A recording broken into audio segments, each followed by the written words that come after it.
Ruth e Wilf viam tudo isso os embaraçava com a sua grandeza e a sua estranheza, e eles estavam até assustados vendo tanta gente bem vestida, de sapatos e chapéus. Não falavam um ao outro a respeito. Mais tarde, sim, mais tarde iriam falar, mas nessa hora não.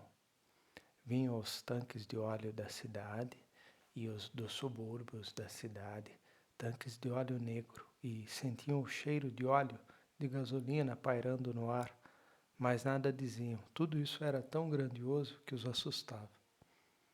Rosa de Saron viu na rua um homem trajando bonito terno claro, trazia sapatos brancos e chapéu de palha. Cutucou Cone e apontou o homem com um olhar. Depois, Rosa de Saron e Cone foram rindo baixinho, achando graça do homem. E esses risinhos lhe faziam bem.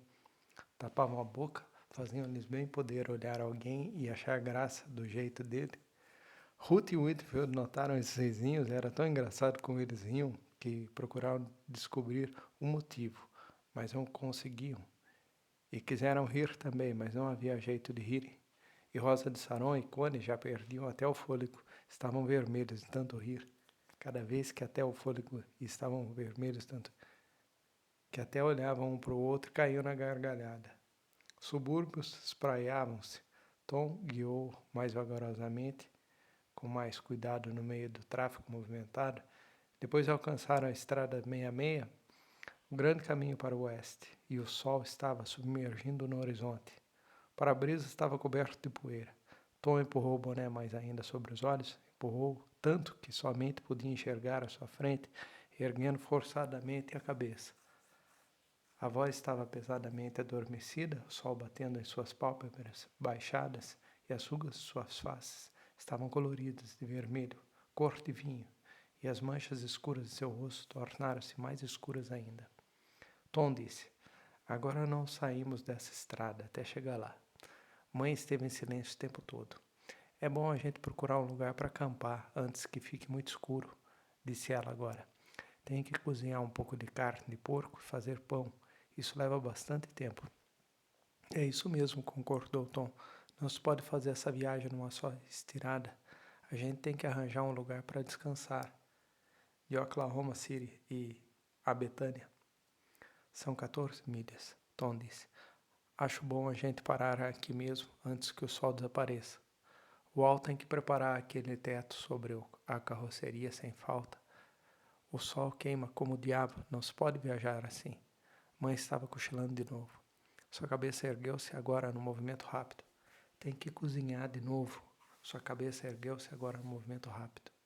Tom, teu pai, disse que tu não deve passar a fronteira. Demorou até que Tom respondeu. É? Falou afinal. É sim, e acho que ele tem razão. Perigoso tu sair assim. Podem te pegar de novo. Tom espalmou a mão sobre os olhos em forma de viseira, porque os últimos raios do sol muito brilhantes atrapalhavam. Não se preocupe, mãe, disse. Eu já pensei nisso. Tem uma porção de gente assim como eu, em liberdade condicional. Anda pelo país todo. E eles são cada vez mais. Se eu for preso por fazer alguma coisa lá na Califórnia, aí sim eles mandam as impressões digitais para Washington, como uma fotografia. Aí sim eles mandam de volta para a prisão. Mas se eu andar direito, não tem perigo, ninguém se incomoda comigo. Bem, mas eu estou com medo assim mesmo. Às vezes a gente faz uma coisa e nem sabe que é um crime que está cometendo. Talvez tenha leis lá na Califórnia que a gente nem conheça, tu sabe. Tu pode fazer uma coisa e pensar que não tem nada demais e, no entanto, ser considerado um criminoso lá na Califórnia. Aí tanto fazia eu estar em liberdade condicional como não, disse ele. Só se eles me agarrar é que vai ser pior que para os outros. Mas a senhora não se preocupe, a gente já tem coisas bastantes em que pensar. Não quero pensar, mas sou obrigada. No momento que tu passa a fronteira, está cometendo um crime. É sempre melhor que perambular em sal e acabar morrendo de fome, disse ele. Bem, vamos tratar de arranjar um lugar para acampar. Estava atravessando Betânia e não tardaram a chegar à continuação da estrada 66. Numa vala onde um canal passava por baixo da rua, algo afastado do tráfego, havia um velho carro de turismo e ao lado dele havia uma tenda armada e fumaça escapava pelo cume da barraca. Tom apontou para ela. Tem gente acampada aí. Parece ser um lugar bastante bom para descanso. Diminuiu a marcha do veículo e encostou à margem da estrada. A tampa do motor do velho carro de turismo estava aberta e um homem de meia idade estava debruçado sobre o motor. Tinha na cabeça um sombreiro de palha, ordinário, vestia camisa azul e um colete preto, muito manchado. Suas calças estavam endurecidas e brilhavam de lama e sujeira ressequidas. Seu rosto era magro, as linhas profundas abriam nele verdadeiros sulcos, de maneira que as faces ficavam salientes sem exagero. Ergueu a cabeça e lançou um olhar para o caminhão do Joad. Em seus olhos havia desconfiança e interrogação. Tom debruçou-se pela janela do caminhão. Escute, amigo, permitido a gente pernoitar nesse lugar? Perguntou. O homem até aí só tinha reparado no caminhão. Seus olhos focalizaram Tom agora. Não sei, disse. Não sei. Parei aqui porque não pude continuar a viagem. Não tem água por aqui? Tem? O homem apontou para um posto de serviço com barraca, que podia estar a uma distância de talvez meia milha do local. Ali tem água bastante. Eles dão até um balde cheio. A gente é só pedir. Tom hesitou. Então o senhor acha que não tem nada de mais a gente pernoitar aqui, né? O homem magro teve uma expressão de surpresa. Eu não sou o dono disso, falou. Nós apenas paramos aqui porque essa lata velha resolveu não ir mais adiante. Tom insistiu. De qualquer maneira, quem chegou primeiro aqui foi o senhor. Tem o direito de dizer se nos aceita como vizinhos ou não. Esse apelo à hospitalidade surtiu efeito imediato. O sorriso perpassou pelo rosto magro. Mas de certo, terei muito prazer. E chamou. Saire, tem gente aqui que vai ficar conosco. Venha cá e diga boa tarde. Saire não se sente bem, explicou. A lona da tenda abriu-se e deu passagem a uma mulher de aspecto seco, o rosto vincado de rugas, com os olhos negros que brilhavam extraordinariamente, como se ardessem em frente ou visse um mundo de horrores. Ela era de pequena estatura e tremia qual folha seca. Apoiava-se aos paus da tenda. A mão que o segurava era esquelética, coberta por uma pele transparente, doentia. A voz dela era de um timbre agradável, suave, modulada, e contudo de uma tonalidade sonora. Foi logo dizendo, diga-lhes que são bem-vindos, diga-lhes que temos muito prazer em tê-los conosco. Tom acionou o motor e guiou o carro para fora da estrada de concreto para o campo que a margeava. Todos desceram então do caminhão. Ruth e Whitfield, muito depressa, a ponto de escorregarem e gritarem, porque os pregos lhe arranharam as pernas. Mãe entregou-se logo à sua tarefa, tirou o caminhão, o balde de 3 galões e foi com ele até as crianças. Bem, agora vocês vão correndo buscar água ali, estão vendo? Disse. Mas sejam bem educados. Digam assim, o senhor me dá licença de tirar um balde de água? E depois digam, muito obrigado.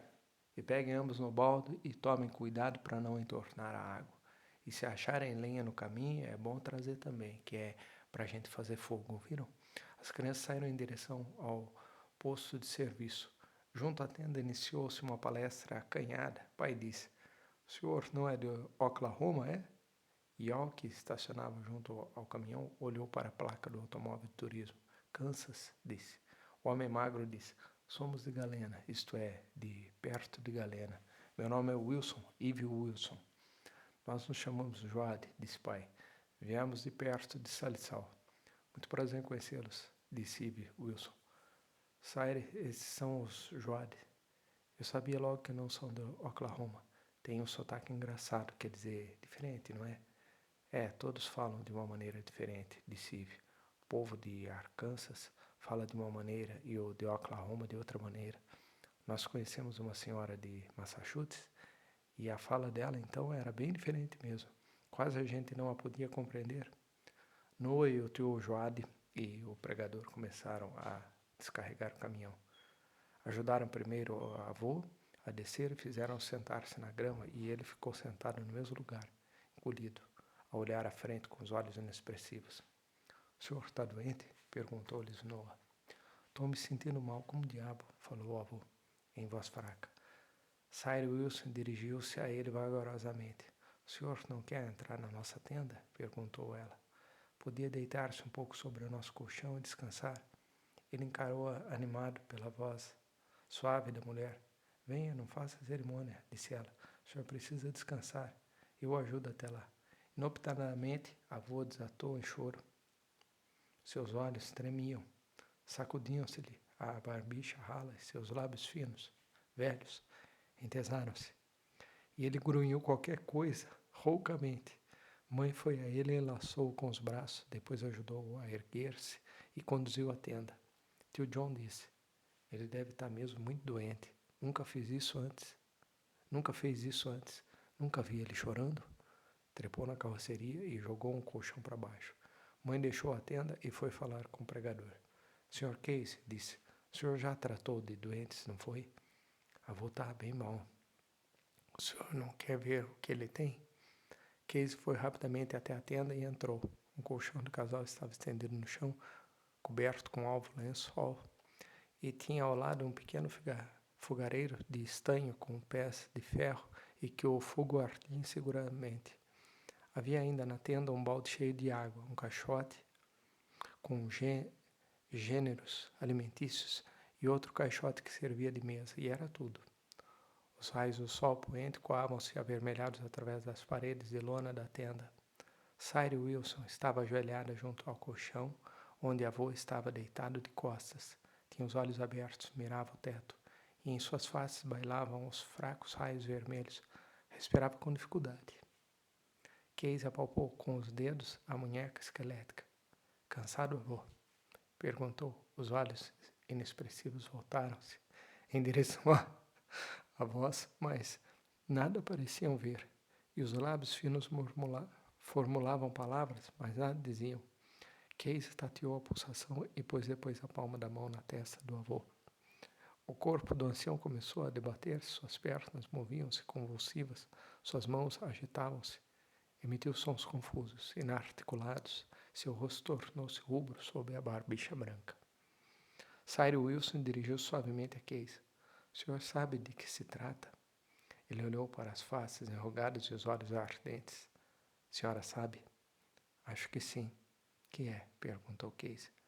Acho que não devo dizer. Não seria direito dizer. Case tornou a olhar as faces rubras do velho. A senhora acha que seja um ataque de apoplexia? Sim, disse Cyril. Já vi isso antes, já vi 3 vezes. De fora vinha o barulho dos que armavam o acampamento, cortava-se lenha e panelas chocavam-se ruidosamente. Mãe enfiou a cabeça pela entrada da tenda. A avó quer vir para cá, disse. Ela pode? Acho que sim. Proibindo seria pior, disse o pregador. Ele está melhor? Perguntou a mãe. Case sacudiu a cabeça vagarosamente. Mãe olhou o velho rosto sob o qual o sangue pulsava, retirou a cabeça e ouviu-se-lhe a voz dizendo: Não é nada grave, avó. Ele só precisa descansar um pouco. E a voz respondeu zangada: Mas eu quero ver ele. Esse velho é sabido como o diabo. A gente nunca sabe direito o que ele tem. E entrou intempestivamente na tenda, pôs-se diante do colchão e mirou o marido. Que é que tu tem? Perguntou. E novamente os olhos de avô se dirigiam à origem da voz e seus lábios contraíram-se. Tá fingindo, disse a avó. Eu não disse que ele é sabido? Hoje de manhã fez a mesma coisa para não precisar embarcar com a gente. De repente começaram a doer-lhe as costas. Falou quase com desprezo. Ele está fingindo. Já conheço a manha. É para não precisar falar com ninguém. Casey disse brandamente. Ele não está fingindo, avó. Está doente mesmo. Ah. Ela olhou novamente para o marido. Muito doente, diz o senhor. Sim, bastante doente, avó. Por um instante, ela hesitou. Bem, disse depois com rapidez. Então, por que é que o senhor não está rezando? O senhor não é um pregador? Os dedos fortes de Kate fecharam-se novamente em torno do pulso do avô. Eu já disse à senhora que eu não sou mais nenhum pregador. Mas reze de qualquer maneira, ordenou ela. O senhor sabe todas as rezas de cor. Não sei não, disse Case. Não sei o que e nem para quem rezar. O olhar de avó errou pela tenda estacou em Saire. Ele não quer rezar, falou. Já contei à senhora como a Ruth rezava quando era bem pequenininha. Ela dizia, agora vou dormir, peço a Deus que cuide de minha alma. E quando ele chegou, o armário estava vazio e o coitado do cachorro não encontrou mais nada. Amém. Era assim que ela rezava. A sombra de alguém projetou-se sobre a lona de alguém que passava lá fora, entre o sol poente e a tenda. A avó parecia estar numa luta tremenda. Todos seus músculos se contraíram e de repente estremeceu, como se tivesse sido atingido por forte descarga elétrica. Jazia quieto agora e a respiração se lhe interrompera. Casey debruçou-se sobre a face do ancião, inanimada, e viu que tomava um colorido púrpura escuro. Saire tocou o ombro de Casey. Ela sussurrou. A língua dele, olha a língua dele. Casey anuiu. Fique na frente da avó para que ela não veja nada, disse. A seguir, entreabriu a mandíbula fortemente comprimida do ancião e meteu a mão na boca, à procura da língua. E quando a iam puxando para fora, um ronco emergiu do peito paralisado. Casey achou um pauzinho no chão e com ele comprimiu para baixo a língua do ancião e a respiração recomeçou, desordenadamente. A voz saltitava como uma gatinha. Reze, disse ela. Reze, já que disse, reze. Seri tentou contê-la. Reze logo, seu danado de uma figa, gritou a avó. Casey lançou-lhe um olhar prolongado. A respiração desordenada tornava-se mais audível e mais irregular. Pai nosso que estais no céu, santificado seja o vosso nome. Aleluia, clamou a avó. Venha a nós o vosso reino, seja feita a vossa vontade, assim na terra como no céu. Amém. Longo suspiro de agonia do doente deixou a boca entreaberta, seguido de um ronco torturado. O pão nosso de cada dia nos dai hoje. Perdoai. A respiração cessou subitamente. Casey examinou os olhos de avô, e esses olhos eram claros e profundos, penetrantes, e havia neles um olhar muito sereno. Aleluia, disse a avó. Continue. Amém, disse Casey. Aí a voz sossegou. E fora da tenda todas as vozes se emudeceram. Um carro deslizou pela faixa de cimento da estrada. Casey continuou ajoelhado ao lado do cadáver. Os outros lá fora estavam quietos, à escuta dos sons da morte. Saire pegou a avó pelo braço e conduziu-a para fora da tenda. E a avó caminhava com dignidade e com a cabeça bem erguida. Foi ao encontro da família e manteve a cabeça bem erguida diante de todos. Seire levou até um colchão estendido sobre a grama e sentou sobre esse colchão. E a avó quedou-se a olhar fixamente diante de si, inundada de orgulho, pois que agora ela era alvo da atenção de todos. Na tenda tudo era silêncio. Casey não tardou a deixá-la também. Pai, perguntou com brandura, como foi? Apoplexia, um ataque muito rápido. A vida recomeçou. O sol estava desaparecendo, espraiava-se vermelho na linha do horizonte. Sobre a estrada vinha chegando longa fila de enormes caminhões, cujas bordas estavam pintadas de encarnado. Vinham fazendo surto e contínuo ruído, estremecendo o chão com seu peso e soltando pelos canos de escapamento a fumaça azul do óleo diesel. Um homem estava na boleia de cada caminhão e os respectivos ajudantes estavam deitados em beliches sob os toldos com os que os veículos vinham cobertos. Os caminhões não pararam. Passaram monótonos, com um ruído de tremor de terra em miniatura. Eles iam sempre assim, bramindo, noite e dia, sem cessar. A família reuniu-se instintivamente. Pai deixou-se cair no chão. Tio John acocorou-se ao lado dele. Pai era agora o chefe da família. Mãe ficou de pé atrás dele. Noah e o Tom e o Al acocoraram-se, e o pregador sentou-se e depois reclinou sobre os cotovelos. Connie e Rosa de Saron passeavam um pouco adiante. Chegavam agora Ruth e Wilf, pairando cada um. Notaram de repente a mudança que havia no ambiente. Baixaram a voz, depositaram o balde no chão e foram vagarosamente postar-se ao lado da mãe. A avó estava sentada, fria, compenetrada, até que o grupo se formou e ninguém mais a encarou. Aí ela deitou-se e cobriu os olhos com os braços. A faixa vermelha do sol empalideceu e lançou um brilho amarelo sobre os campos, de maneira que os rostos pareciam amarelos no poente e os olhos refletiam também a cor do firmamento. A noite juntava toda a luz que conseguia encontrar. Pai disse: foi na tenda do Sr. Wilson. Tio John anuiu. Ele nos emprestou a tenda. É uma gente muito boa, muito amiga, disse pai em voz baixa. Wilson estava junto ao seu carro e Saire foi para junto da avó. Sentou-se ao lado dela, sobre o colchão, mas Saire evitou tocá-la. Pai chamou: Sr. Wilson. O homem aproximou-se, também se acocorou no grupo e Saire levantou-se do colchão e colocou-se ao lado dele. Pai disse: agradecemos muito a sua ajuda. Tenho muito prazer em ajudá-los, disse Wilson. Somos gratos ao Senhor, disse pai. Nem fala em gratidão quando alguém morre, disse Wilson e Saire lhe fez eco. Nada de gratidão. Al disse: nós vamos endireitar o seu carro, eu e o Tom, e Al sentia-se orgulhoso por poder pagar um pouco da dívida da família. Isso não seria mal, disse Wilson, aceitando a proposta. Pai disse: agora temos que pensar no que vamos fazer. Existem leis, não existem? Quando alguém morre, tem que se dar parte às autoridades. Quando se faz isso, eles ou querem $40 para o funeral ou fazem um enterro de graça, como indigente. Tio John interveio. Na nossa família, ninguém ainda foi enterrado como indigente. Tom disse: a gente sempre aprende. Também nunca a nossa família foi expulsa da nossa terra. A gente sempre procedeu direito, disse pai.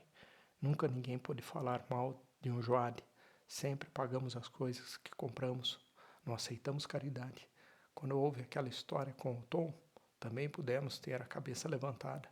O que ele fez, qualquer homem tinha feito. Bem, mas o que vamos fazer? Perguntou o tio John. Se a gente fizer como manda a lei, eles vêm aqui buscar o corpo. A gente só tem $150. Eles nos tomam 40 para enterrar avô. Então a gente nunca chegará até a Califórnia. Ou então enterram o avô como indigente. Os homens sentiam-se inquietos, miravam o chão, cada vez mais escuro sob seus joelhos. Pai disse baixando a voz: avô enterrou o pai dele com as próprias mãos. Fez isso com dignidade, usando a sua própria enxada. Foi um enterro digno. Naquele tempo ainda existia o direito de um pai ser enterrado pelo próprio filho, de um filho enterrar o próprio pai. Sim, mas a lei já não é mais assim, disse tio John. Mas às vezes a lei não pode ser respeitada, disse pai. Pelo menos não pode ser decentemente. Há uma porção de casos em que não pode ser respeitada. Quando Floyd de casos em que não pode ser respeitada. Quando Floyd escapuliu e ficou brabo, eles queriam que a gente pegasse e entregasse ele. Mas ninguém quis fazer isso. Às vezes uma pessoa não pode obedecer à lei. Eu digo que tenho o direito de enterrar meu próprio pai. Tem alguém que acha que não? O pregador alçou-se de sobre os cotovelos. As leis mudam, disse. Mas quando alguém tem direito a alguma coisa, esse direito ninguém lhe pode tirar. E eu acho que agora existe esse direito. O pai virou-se para o tio John. E tu, John, o que tu acha? Eu acho que tá bom, disse tio John. Só que não gosta de meter ele debaixo da terra assim, de noite. A avó não ia fazer isso nunca. Pai disse envergonhado: nós não podemos fazer como a avó fazia. Nós temos que chegar na Califórnia enquanto sobrar o dinheiro. Tom interveio. Às vezes um trabalhador qualquer desenterra um corpo, então isso dá um bode danado. Eles pensam que o camarada foi assassinado. O governo se interessa mais por um morto que por um vivo. Eles querem saber de tudo. Quem é o morto? De onde veio? De quem morreu? Eu acho bom a gente botar um papel numa garrafa explicando tudo, como ele morreu, por que a gente enterrou ele assim e deixar a garrafa enfiada com ele. Pai meneou a cabeça, concordando. É bom sim. Então tu escreve tudo no papel, mas escreve direito. Ele também não vai ficar tão sozinho assim. Sabendo que o nome dele tá junto, que não é só um velho qualquer que foi enterrado pelos parentes. Tem mais alguma coisa para dizer? A família manteve-se silenciosa. Pai virou-se para a mãe. Tu quer vestir ele? Quero sim, disse mãe. Mas quem vai cozinhar a janta? Saire Wilson disse. Não se incomode. Eu preparo o jantar. Eu e aquela menina grande ali. A senhora é muito boa, disse mãe. Noah, tu vai buscar um pouco de carne salgada lá na barrica, ouviu? Acho que o sal ainda não entrou bem, mas a carne deve estar boa assim mesmo. Nós temos meio saco de batatas, disse Cyrus Wilson. Mãe disse, me dá $2,5. Pai meteu a mão no bolso, explorou e deu à mãe as 2 moedas de prata. Ela foi buscar uma bacia, encheu-a de água e levou até a tenda. Já estava bastante escuro. Cyrus também entrou e acendeu uma vela.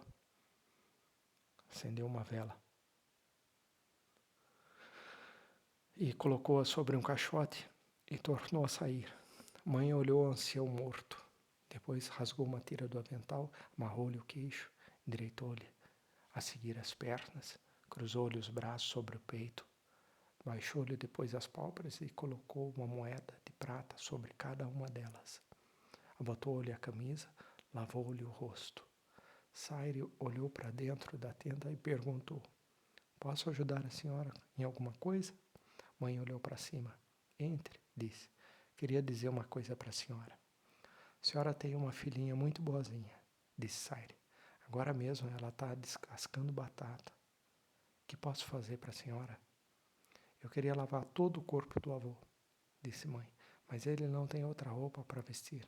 Então pensei que esse lençol aqui a senhora não poderá mais usar, porque o cheiro de defunto não sai mais dele. Eu já vi um cachorro ganir rasgar um colchão sobre o qual minha mãe tinha morrido 2 anos antes. Então pensei em enrolar ele no lençol da senhora. Naturalmente não vai ser de graça. Nós damos outro lençol em troca. Cyrus disse, senhora não deve falar assim. Sabe que nós temos prazer em ajudá-la. Faz muito tempo que eu não me sinto assim em paz. Uma pessoa deve ajudar quem precisa. Mãe anuiu. Tá certo, disse ela. É isso mesmo. Olhou longamente a face enrugada, velha, de barbicha branca, queixo amarrado e os olhos de prata que brilhavam à luz da vela. Não vai parecer natural. Vamos enrolar ele no lençol, então. Aquela senhora de idade, a esposa dele, nem pareceu sentir muito. Ah, coitado, é tão velho. Ah, coitada, é tão velha, disse mãe. Talvez nem sabe direito o que aconteceu. Talvez nem vai saber por uma porção de tempo ainda. Além disso, nós, os Joares, nem mostramos essas coisas. Fez uma pausa e continuou. Meu pai costumava dizer, chorar é fácil, o que é difícil é aguentar firme. E a gente procura sempre não dar demonstração de que sente. Ela foi metendo o lençol sob as pernas e os ombros do ancião morto, puxando depois com um capuz sobre a cabeça. Cyrus entregou-lhe meia dúzia de alfinetes de segurança e ela os utilizou para fechar bem o lençol em torno do corpo. Afinal, levantou-se. Não vai ser um enterro tão ruim assim, falou. Vem um pregador com a gente. Ele pode dizer qualquer coisa. E também toda a família está aqui reunida. Repentinamente foi sacudida por soluços. E Cyrus aproximou-se para consolá-la. É o cansaço, disse ela envergonhada. Estou bem. Sabe, a gente trabalhou a noite toda para ficar logo pronto, não é? Vamos sair um pouco para o ar livre, disse Cyrus. Sim, vamos. Já está tudo pronto mesmo. E Cyrus apagou a vela e as duas deixaram a tenda. Larga fogueira ardia na vala, à margem da estrada. Tom tinha feito com estacas e arame uma armação de que pendiam 2 panelas e que a água borbulhava furiosamente.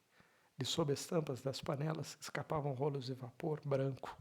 Rosa de Saron estava ajoelhada no chão, ao lado da fogueira, e tinha uma comprida colher na mão. Ela viu a mãe saindo da tenda, ergueu-se e foi ao encontro dela. Mãe, disse, preciso perguntar uma coisa à senhora. Tu já está com medo outra vez? Inquiriu mãe. Querias passar todos os 9 meses sem ter um aborrecimento? Mas não vai mesmo fazer mal à criança? Mãe disse. Tenham dito assim. Uma criança que nasce em consequência do aborrecimento será uma criança muito feliz. Não é mesmo, senhora Wilson? Sim, também já ouvi dizer isso, disse Saire,